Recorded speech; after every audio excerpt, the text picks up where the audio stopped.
Pourquoi tu dois conquérir l'argent à tout prix? On t'a peut-être appris que l'argent n'était qu'un outil secondaire, une simple ressource qui n'apporte ni bonheur ni profondeur. Mais refuser de voir sa véritable nature, c'est déjà accepter d'être dominé. Celui qui méprise l'argent en public, mais en souffre en secret par manque, n'est pas libre. Il est esclave de ceux qui en possèdent. Machiavel le savait. L'argent n'est pas une fin, mais une arme silencieuse, une chaîne invisible ou une clé absolue. Ce n'est pas l'or en lui-même qui gouverne, mais la puissance de choix qu'il donne. Depuis l'Antiquité, l'argent a été perçu comme une force ambiguë, corruptrice pour certains, libératrice pour d'autres. Les stoïciens mettaient en garde contre son pouvoir de distraction, tandis que les marchands et banquiers de Florence savaient qu'il pouvait bâtir des empires.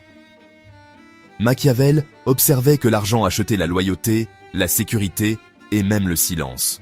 Pendant que les philosophes idéalistes prétendèrent détacher l'esprit de la matière, l'histoire prouvait le contraire. Ceux qui contrôlaient l'argent dictaient les lois, façonnaient les sociétés et modélaient les consciences.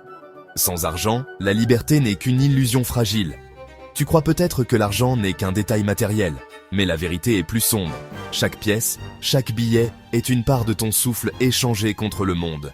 Ignorer l'argent, c'est ignorer la racine même de ton pouvoir silencieux.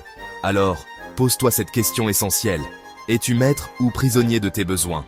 Écris en commentaire « Je refuse d'être esclave de l'argent ».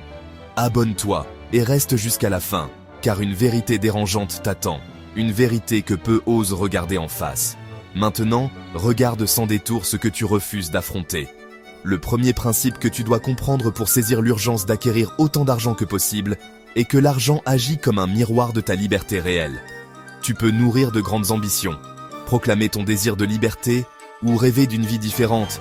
Mais si tes mains sont vides, tes choix ne sont que des illusions. Un homme sans ressources n'a que la liberté d'accepter ce que les autres lui accordent. Machiavel observait déjà que celui qui ne possède pas de moyens matériels vit à la merci des puissants, réduit à supplier, à s'incliner, à céder sur l'essentiel pour obtenir un peu du nécessaire. Sans argent, tu crois décider, mais en vérité, ton destin est dicté par la volonté d'autrui. L'argent n'achète pas le bonheur, mais il achète les conditions nécessaires pour l'approcher. Il ouvre des portes, il élargit ton champ de possibilités. Imagine la différence entre celui qui choisit son travail parce qu'il aime créer et celui qui reste enfermé dans une routine épuisante simplement pour payer ses dettes. Le premier respire, le second suffoque. L'argent est donc le révélateur brutal de la liberté que tu possèdes réellement. Ceux qui refusent cette évidence se condamnent à vivre dans une illusion confortable, persuadés d'être libres parce qu'ils rêvent, alors qu'en réalité, ils sont prisonniers parce qu'ils n'ont pas les moyens. Machiavel aurait dit « Dis-moi combien tu possèdes et je te dirai combien tu es libre ». Refuser cette vérité, c'est se condamner à rester esclave d'un monde où ceux qui détiennent l'argent sculptent les chaînes invisibles de ta vie.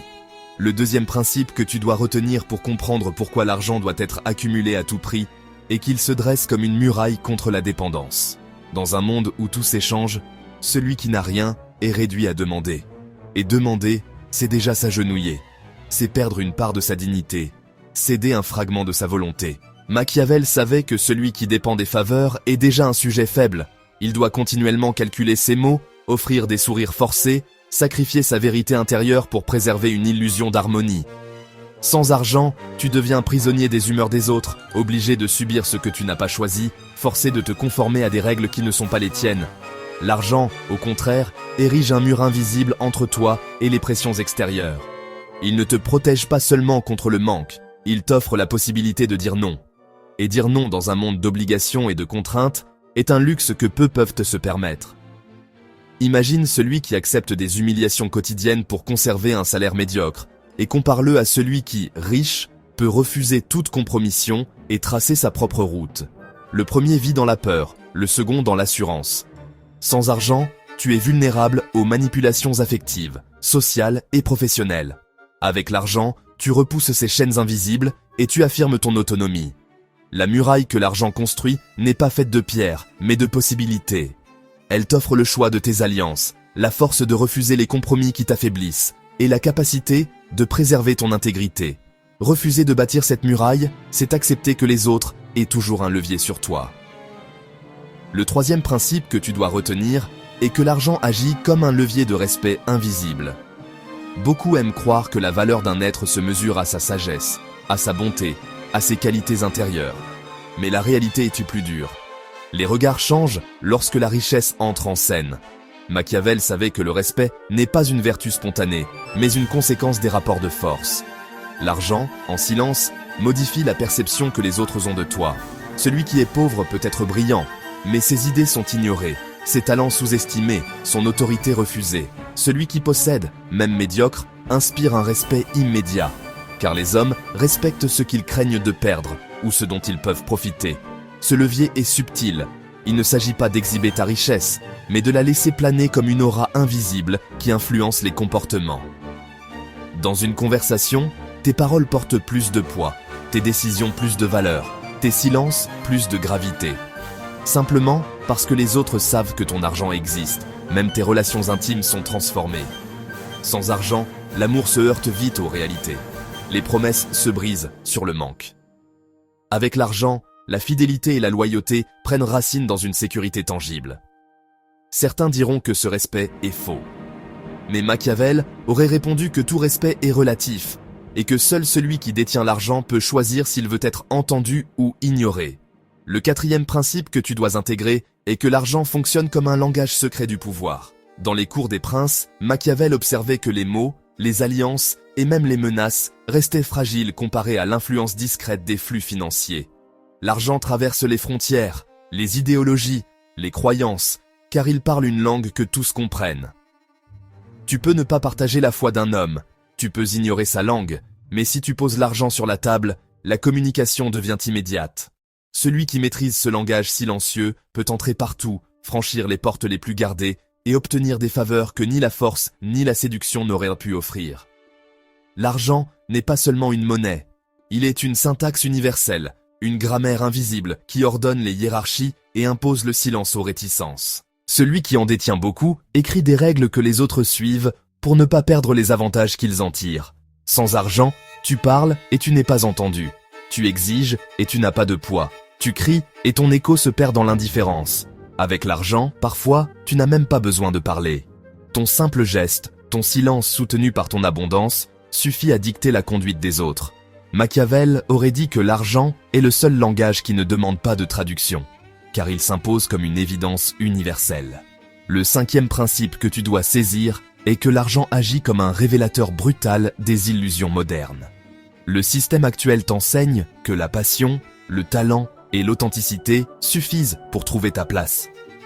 Mais en réalité, tout est structuré pour que, sans argent, tu restes docile. On te répète que l'argent ne fait pas le bonheur, et tu reprends cette maxime comme un refuge moral. Pourtant, ceux qui l'affirment avec le plus de conviction sont souvent ceux qui, en silence, accumulent des fortunes. Pendant que tu récites cette croyance pour te rassurer, eux renforcent leur pouvoir. Les illusions modernes consistent à te faire croire que tu es libre parce que tu consommes, alors qu'en vérité, tu es piégé par des crédits, des loyers, des dettes et des besoins programmés pour t'enchaîner. L'argent devient alors la mesure invisible de ton emprisonnement. Plus tu en manques, plus tu appartiens aux règles imposées par d'autres. Machiavel aurait vu dans ce mensonge une arme politique, maintenir les masses dans une illusion de liberté, tout en les gardant captives par la rareté. C'est précisément pour cela que tu dois acquérir autant d'argent que possible. Car sinon, tu n'es qu'un acteur secondaire dans un théâtre dont tu n'écris pas le texte. La vraie question est brutale. Préfères-tu rester spectateur d'un scénario écrit par d'autres ou veux-tu enfin devenir l'auteur de ton destin ? Le sixième principe que tu dois retenir est que l'argent agit comme un test de ta lucidité intérieure. Beaucoup croient que la richesse corrompt, qu'elle détruit l'âme ou dénature la pureté de l'esprit.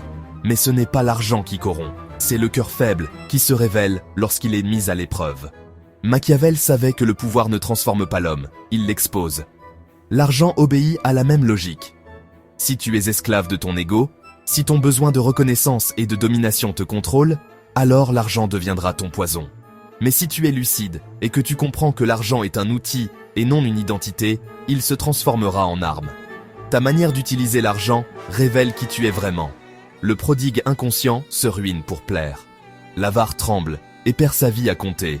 Mais le stratège voit dans chaque pièce un pas vers son autonomie. Avoir beaucoup d'argent n'est pas un mal en soi. Le vrai danger est de ne pas savoir pourquoi tu le veux. La lucidité consiste à t'observer avec sincérité. Cherches-tu à acheter l'amour, à masquer ta peur ou à libérer ton temps et ton esprit?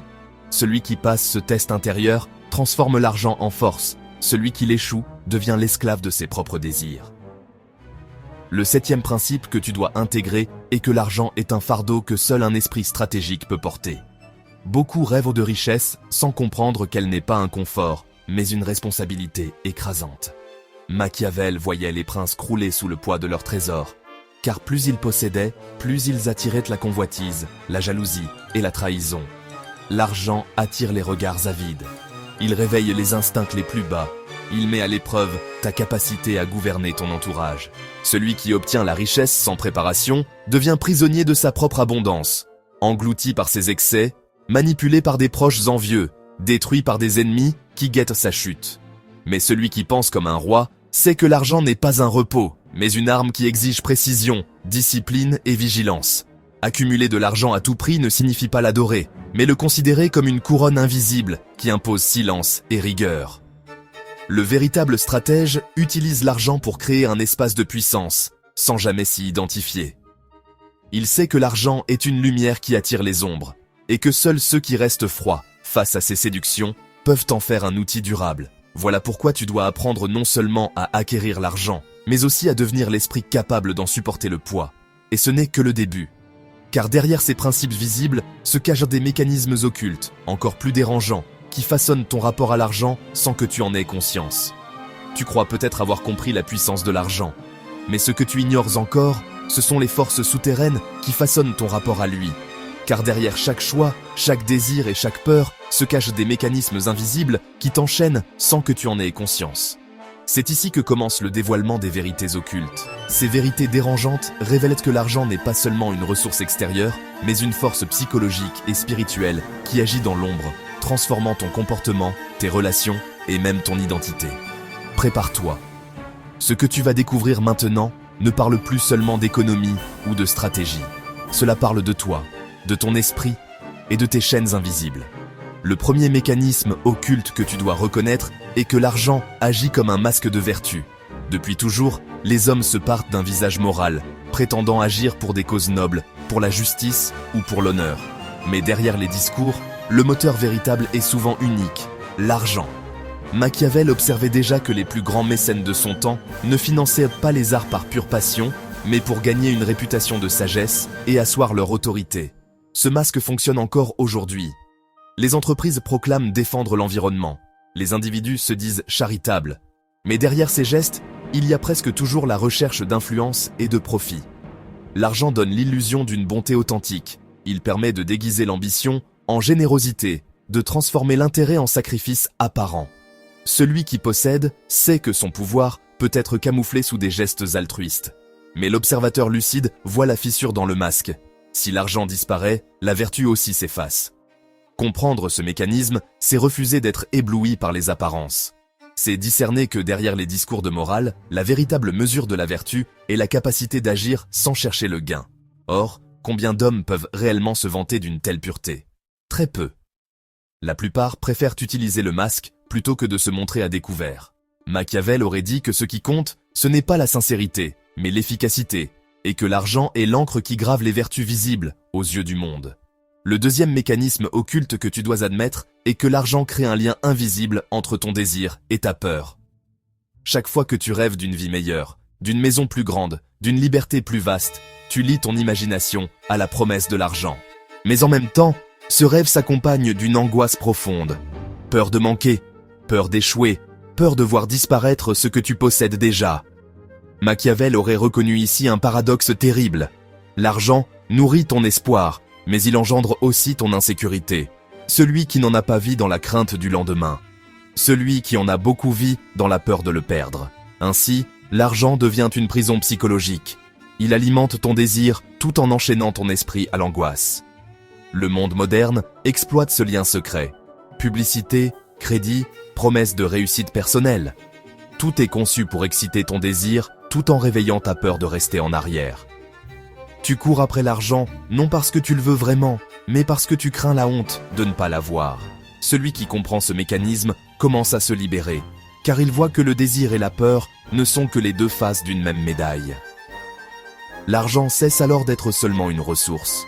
Il devient le miroir de ton rapport au manque, révélant pourquoi tant d'âmes ne connaissent de jamais la paix. Elles poursuivent un trésor qui les attire autant qu'il les terrorise.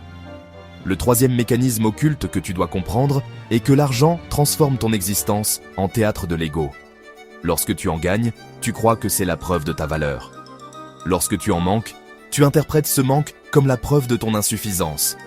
L'argent devient ainsi un décor, une scène sur laquelle tu joues sans cesse une pièce pour convaincre les autres que tu es digne, puissant, respectable. Machiavel aurait dit que les hommes ne recherchent pas seulement la richesse pour vivre, mais pour être vus comme supérieurs.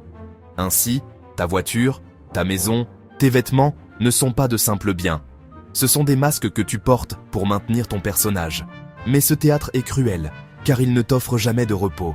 Si tu montres ton abondance, on attend de toi toujours plus. Si tu échoues, on se réjouit de ta chute. L'argent alimente une pièce sans fin, où les applaudissements sont toujours exigés. Comprendre ce mécanisme, c'est comprendre que ton ego se nourrit de symboles matériels pour exister. Et si tu t'identifies trop à ce rôle, tu es condamné à courir indéfiniment derrière des preuves extérieures de ta valeur. Alors, au lieu d'être un outil, l'argent devient un miroir déformant qui t'emprisonne dans un rôle que tu n'as pas choisi, mais que tu dois jouer pour survivre dans le regard des autres. Le quatrième mécanisme occulte que tu dois reconnaître est que l'argent donne l'illusion de contrôle. Tu crois que lorsque tu en as beaucoup, tu maîtrises ta vie, tu imposes tes choix, tu deviens invulnérable. Pourtant, l'histoire et la psychologie montrent l'inverse. Même les plus riches finissent prisonniers de leur propre richesse. Ils doivent protéger leur patrimoine, surveiller leurs associés, craindre les trahisons. Machiavel aurait dit que celui qui pense tout contrôler par l'argent finit par être contrôlé par l'argent lui-même. L'illusion est puissante. Tu crois être le maître, mais tu deviens en réalité le gardien d'un trésor qui t'enferme. Les responsabilités, les dettes invisibles, les dépendances liées à ton niveau de vie te rendent parfois plus vulnérable encore que celui qui possède peu. L'argent multiplie les chaînes que tu ne vois pas. Habitudes coûteuses, alliances forcées, peur du scandale, nécessité d'accumuler toujours plus. Ainsi, le contrôle que tu crois avoir n'est qu'une illusion raffinée. L'argent ne libère que celui qui comprend qu'il n'est pas un maître, mais un simple outil temporaire. Tous les autres se retrouvent prisonniers d'un pouvoir qui, en silence, finit par les dominer.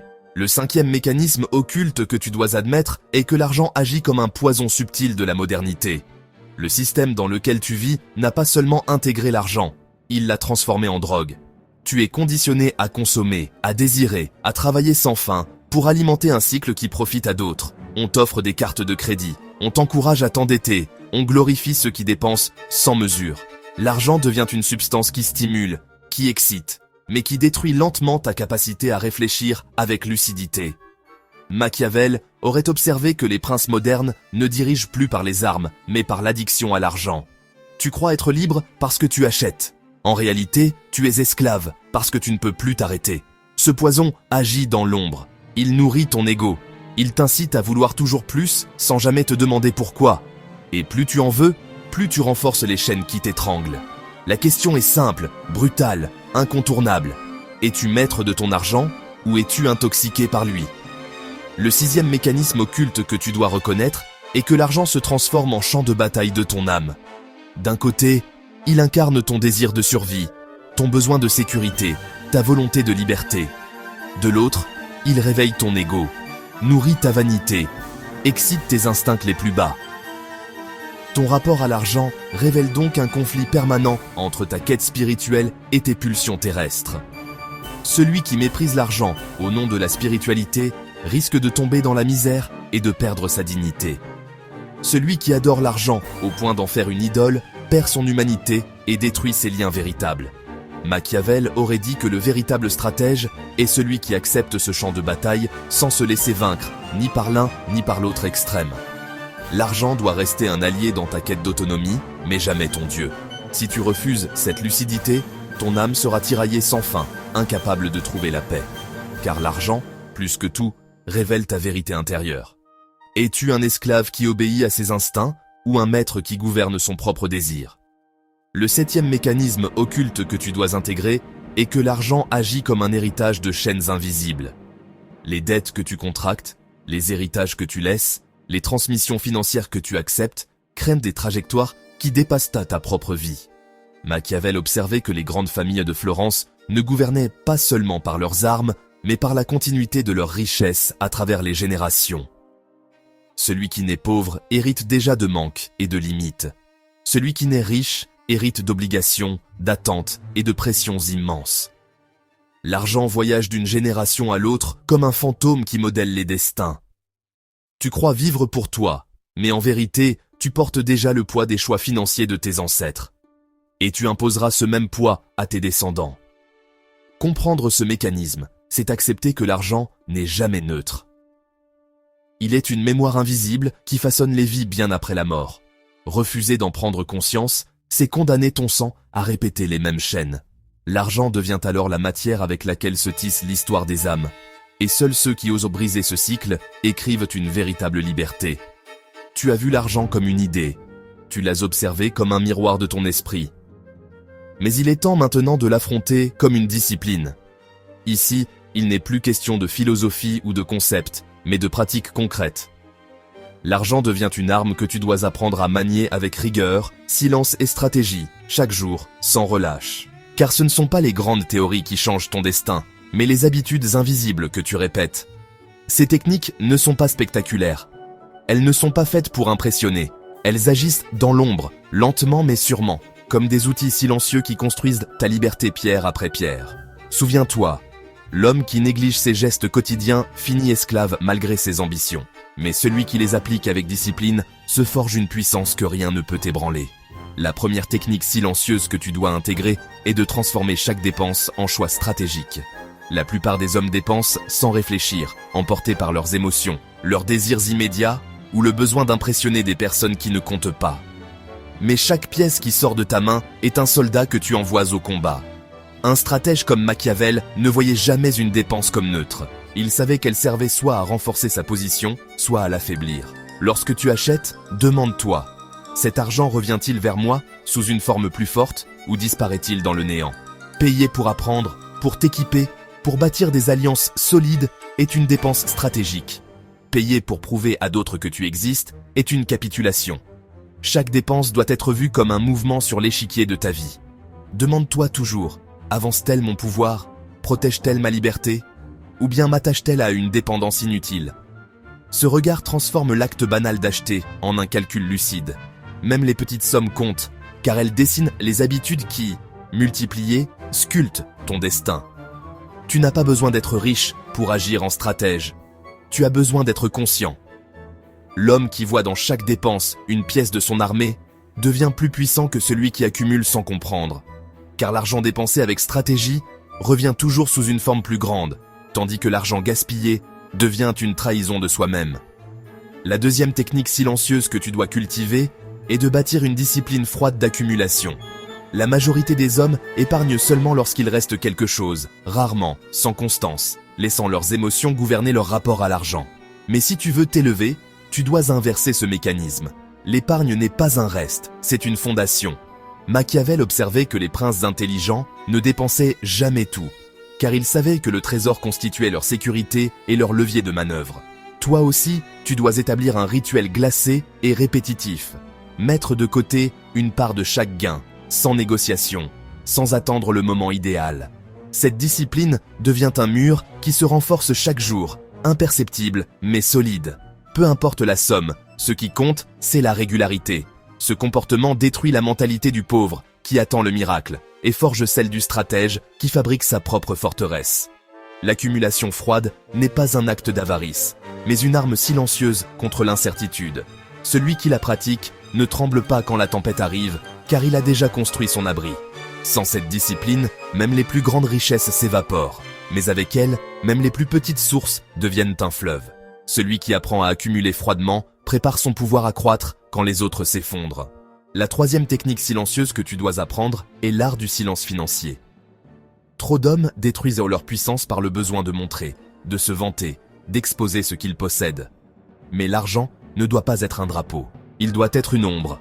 Machiavel observait que le prince qui exhibe trop ses trésors attire la convoitise, réveille les jalousies et appelle ses ennemis.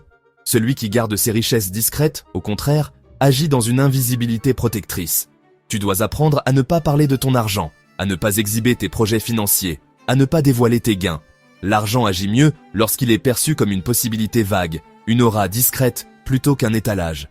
Le silence est une cuirasse. Il détourne les regards et te permet de manœuvrer sans entrave. Celui qui crie sa richesse s'offre en sacrifice. Celui qui se tait construit en paix. Dans ce silence, tu peux négocier, investir, déplacer tes ressources sans être anticipé. Le bruit attire les prédateurs. Le silence les laisse aveugles.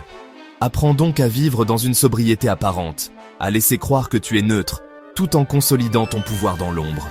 C'est ainsi que l'argent devient une force invincible, car personne ne sait vraiment quelle est son étendue. La quatrième technique silencieuse que tu dois intégrer est d'investir dans ce qui accroît ton pouvoir, et non dans ce qui nourrit ton image. L'une des plus grandes illusions modernes est de confondre richesse et apparence. Tu vois des hommes acheter des symboles pour se sentir grands, voitures brillantes, habits coûteux, fêtes somptueuses. Machiavel aurait dit que tout cela n'est que vanité, un piège où l'argent se transforme en fumée.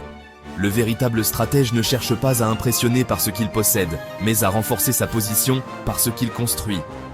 Chaque investissement doit être un outil de pouvoir, savoir, influence, autonomie, création de ressources futures. Acheter un livre qui élargit ton esprit est un investissement plus grand que d'acheter une montre pour susciter l'admiration. Acquérir des outils qui te libèrent du temps vaut 1000 fois plus que d'acquérir des décorations qui enferment ton ego. Celui qui nourrit son image finit par dépendre du regard des autres. Celui qui nourrit son pouvoir finit par dominer ce regard. Avant chaque dépense importante, pose-toi cette question. Cela accroît-il ma liberté, mon savoir, mon influence? Ou bien, cela ne fait-il que flatter mon besoin d'être admiré? La réponse à cette question sépare les rois des courtisans. La cinquième technique silencieuse que tu dois adopter est de neutraliser les dettes, car elles sont des chaînes invisibles qui transforment ta vie en prison. Une dette n'est pas un simple chiffre, c'est une obligation qui fixe ton futur avant même que tu n'aies choisi. Elle t'oblige à travailler pour d'autres, elle limite ta capacité à dire non, elle réduit ton autonomie. Machiavel aurait dit qu'un homme endetté est déjà un homme conquis. Tu dois donc voir chaque dette comme une chaîne à briser. La première étape est d'en prendre conscience sans détour. Regarde les montants, identifie leur origine, refuse de fuir. La deuxième étape est d'élaborer une stratégie froide pour les réduire progressivement, sans céder à l'angoisse ni à la tentation de nouvelles dettes. La troisième est de mettre en place une discipline stricte pour empêcher leur retour. Les dettes sont comme des ennemis cachés. Elles ne font pas de bruit, mais elles attendent ton moment de faiblesse. Si tu ne les détruis pas, elles finiront par te détruire. Brise-les avant qu'elles ne t'écrasent. La vraie liberté ne se construit pas avec des promesses de crédit, mais avec une indépendance conquise. Alors demande-toi, quelle est la chaîne invisible que tu dois commencer à briser dès maintenant? La sixième technique silencieuse que tu dois comprendre est d'utiliser l'argent comme un outil d'indépendance relationnelle. Beaucoup d'hommes restent prisonniers de relations toxiques, de familles oppressives ou de réseaux sociaux écrasants, simplement parce qu'ils dépendent financièrement de ces liens. Machiavel observait que celui qui veut régner doit être capable de couper sans trembler. Ici, l'argent devient ton couteau invisible. Plus tu en possèdes, plus tu peux choisir tes alliances librement. Plus tu es indépendant, plus tu peux protéger ton authenticité. Utilise ton argent pour créer des marges. Un logement qui t'appartient. Une activité qui ne dépend pas du bon vouloir d'un maître. Une réserve qui t'offre le pouvoir de refuser. L'argent t'offre la possibilité rare de dire non aux liens qui t'étouffent. Sans lui, tu es obligé de sourire à ceux que tu détestes, de supporter des humiliations, de céder ton énergie. Mais avec lui, tu peux bâtir des relations qui naissent d'une volonté sincère et non d'une nécessité. Car l'indépendance relationnelle est l'un des pouvoirs les plus sous-estimés. C'est lui qui forge la véritable dignité. Celui qui ne dépend pas peut aimer sincèrement, car il n'attend rien en retour. Celui qui dépend mélange toujours affection et nécessité. La septième technique silencieuse que tu dois appliquer est de transformer ton temps en capital invisible. Trop d'hommes vendent leurs heures contre un salaire, croyant que c'est ainsi qu'ils progressent. Mais Machiavel aurait dit que ton temps est ta première monnaie, et la seule que tu ne pourras jamais racheter une fois perdue. Si tu passes ta vie à échanger ton temps contre de l'argent immédiat, tu épuises ton capital le plus précieux pour presque rien. La véritable sagesse est de transformer ton temps en structure qui génère de l'argent même en ton absence. Cela peut être l'apprentissage d'une compétence rare, la construction d'un projet autonome ou l'accumulation d'actifs qui travaillent lent pour toi. Ton temps doit toujours être investi comme un capital, jamais vendu comme une marchandise. Celui qui comprend cela cesse de courir après l'argent, car il fabrique des systèmes où l'argent court après lui.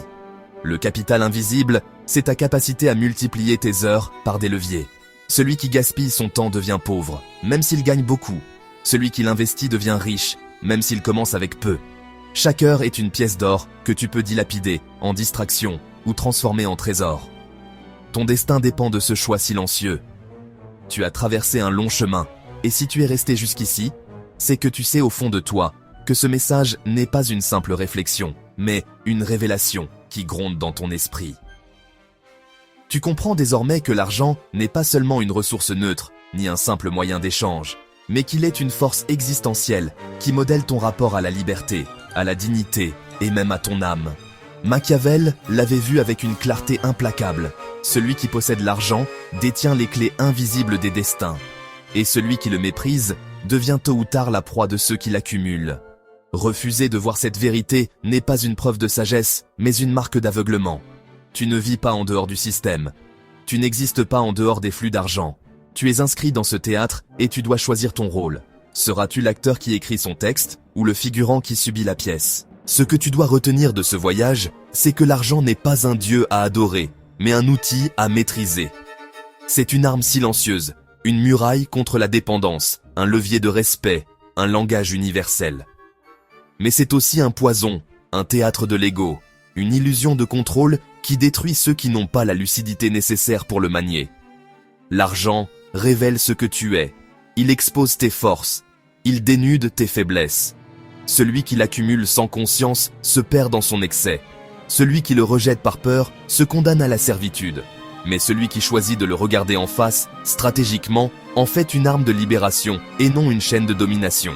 Souviens-toi, chaque dépense est un choix stratégique. Chaque dette, une chaîne invisible. Chaque silence, une protection. Chaque heure, un capital. Ta vie entière est un champ de bataille où l'argent n'est jamais neutre. Il te façonne, que tu le veuilles ou non. La seule question est de savoir si tu décides de l'utiliser pour renforcer ton autonomie ou si tu continues à subir ses griffes. Machiavel ne prônait pas la cupidité, mais la lucidité. Il savait que l'argent est la racine cachée du pouvoir, et qu'ignorer cette racine, c'est laisser les autres gouverner ton existence. Alors demande-toi, combien de décisions as-tu prises librement et combien ont été dictées par ton manque d'argent? Combien de rêves as-tu abandonnés parce que tu n'avais pas les moyens? Et combien de compromis as-tu acceptés pour un salaire, un prêt ou une faveur? Ces questions sont brutales, mais elles révèlent l'étendue de ta servitude. La vraie liberté n'est pas de rêver, mais de pouvoir choisir sans plier devant la nécessité. Et ce pouvoir, tu le construis dans ton rapport à l'argent. Si tu comprends cela, tu ne regarderas plus jamais une pièce ou un billet de la même manière. Tu verras en eux des fragments de ta volonté, des armes prêtes à être utilisées, des briques pour bâtir ta forteresse. Chaque décision financière est une déclaration silencieuse sur la vie que tu veux mener. L'argent ne fait pas de bruit, mais son absence hurle. Et celui qui n'écoute pas ce cri finit écrasé sous le poids de ses illusions. C'est ici que ton choix commence. Tu peux détourner le regard, retourner à tes habitudes, répéter les phrases confortables qui endorment, ou tu peux accepter de prendre l'argent comme un champ de discipline, comme une arme froide, comme une vérité que tu utilises au lieu de la subir. Le monde appartient à ceux qui comprennent cela. Les autres ne sont que des spectateurs de leur propre effacement. Si tu veux que ce message continue de résonner, abonne-toi à cette chaîne, partage cette vidéo et écris en commentaire ce que tu décides de faire de ton rapport à l'argent. Dis-le clairement, car l'écriture grave, la volonté et la parole forgent l'action. Le moment est venu d'arracher les chaînes invisibles et de marcher avec lucidité. Machiavel n'aurait pas dit autre chose, mais attention, car même si tu comprends la puissance de l'argent, il existe un piège encore plus subtil qui peut anéantir ton autorité aux yeux des autres, paraître pauvre même quand tu l'es vraiment. Machiavel savait que dans ce monde, l'apparence de faiblesse est une condamnation silencieuse. Et si tu veux découvrir pourquoi et comment éviter ce piège fatal, clique sur cette vidéo qui s'affiche à l'écran, maintenant.